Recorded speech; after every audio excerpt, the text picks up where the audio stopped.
আসসালামু আলাইকুম রহমতুল্লাহি ওয়া বারাকাতুহু। প্রিয় দর্শক শ্রোতা, পবিত্র মহরম চাঁদে নফল ইবাদত কিভাবে করবেন,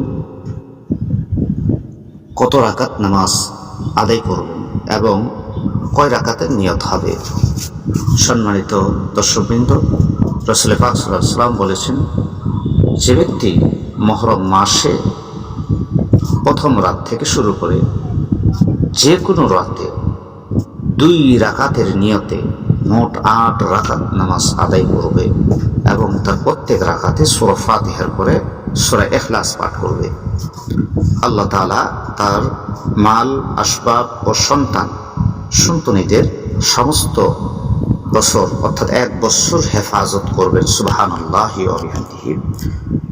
কত বড় ভাগ্যবান সেই ব্যক্তি যিনি পবিত্র মহরম চাঁদে নিজের সন্তুষ্টির দিকে ধাবিত করবেন এবং নামাজি ব্যক্তির পূর্বের 1 বছরের গুনাহ আল্লাহ পাক মাফ করে দেবেন।